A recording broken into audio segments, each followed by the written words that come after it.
Philippians chapter 3 verse 10 part A. That I may know him and the power of his resurrection. That I may know him and the power of his resurrection.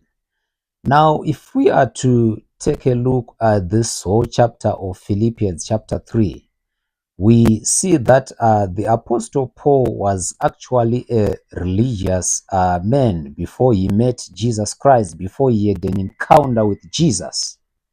We are told that Paul had actually been circumcised on the 8th day, as was expected on every Jewish boy, as was expected on every Hebrew boy. And we also learn that Paul, according to the law, he belonged to the sect of the Pharisees. And according to the law, Paul describes himself as blameless. And he actually tells us that out of zeal, out of religious zeal, he persecuted the church. He persecuted the believers who believed in Jesus Christ. So according to the Jewish tradition, according to the law, Paul was someone who was regarded as a righteous man. He was someone who was held in high regard. He was someone who was respected. He was someone of dignity. He was someone who was spotless and blameless in his life. But when Paul had an encounter with Jesus Christ, it totally changed the course of his life. He came to the realization that there was something that was lacking in his life. He came to the realization that he was on a wrong path and he needed to start walking on a completely new path. And we hear Paul telling us that he considered his status according to the law a loss. He considered his status, his standing according to the law a loss. He considered it of no significance as compared to the excellence of the knowledge of Jesus Christ. That's when we then see him on verse 10 telling us that it is his desire to know Jesus Christ. It is his desire to know the power of his resurrection. It is his main desire. It is his main focus now to know Jesus Christ, to know the power of his resurrection. Why was it necessary? Why did Paul see a need for him to know Jesus Christ, to know the power of his resurrection? It is because as a servant of God, as an apostle of God, as a believer, the same power, that resurrection power, the same power that was at work in raising up Jesus from the dead, is the same power that was in him as a believer. It is the same power that is in us as believers. So he now knew the importance of pursuing knowledge of Jesus Christ. He now knew the importance of pursuing knowledge of the resurrection power of Jesus Christ.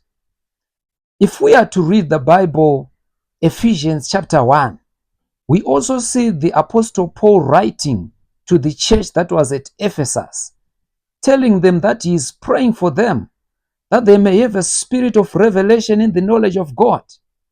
And on verse 19, we then see the Apostle Paul saying, that you may know the exceeding, the immeasurable greatness of his power toward you who believe.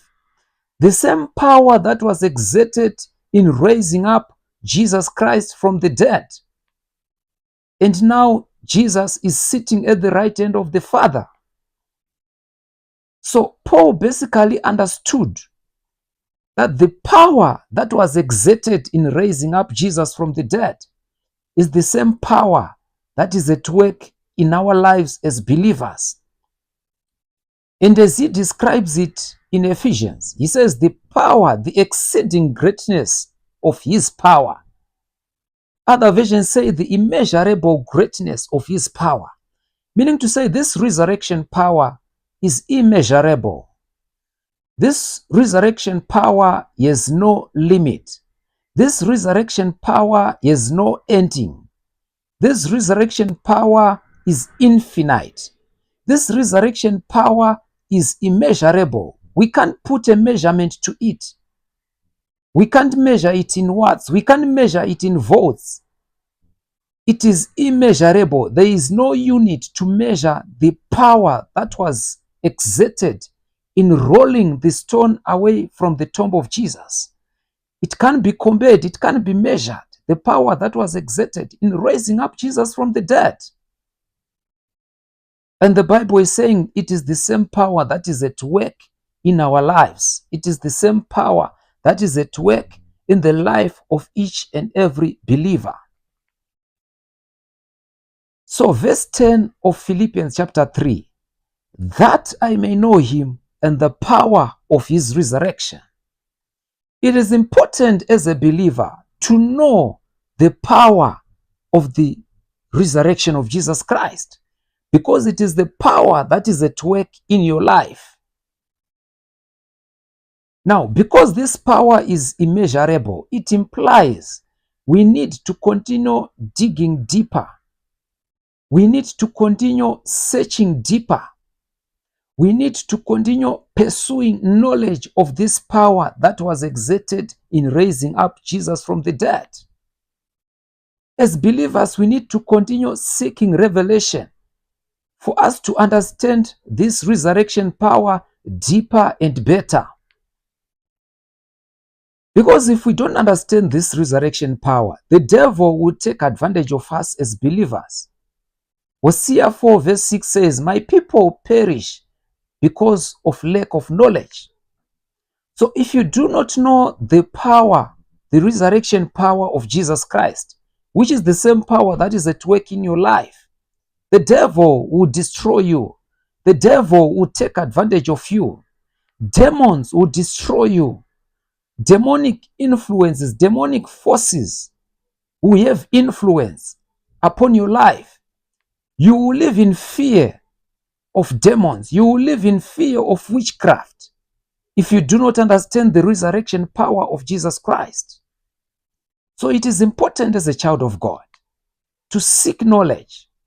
It is important as a child of God to pray for revelation, to fellowship with God, so that you may be acquainted with the resurrection power of Jesus Christ, so that you may know more of the resurrection power of Jesus Christ. The reason why maybe that sickness is tormenting you, the reason why maybe those demons are tormenting you, is because you are not developing your knowledge of the resurrection power of Jesus Christ. It is because you are not seeking revelation of the resurrection power of Jesus Christ. The resurrection power has no measure. The resurrection power has no limit. So we need to continue seeking. We need to continue developing our knowledge of that power that is at work in our lives, that I may know him and the power of his resurrection. Stay blessed.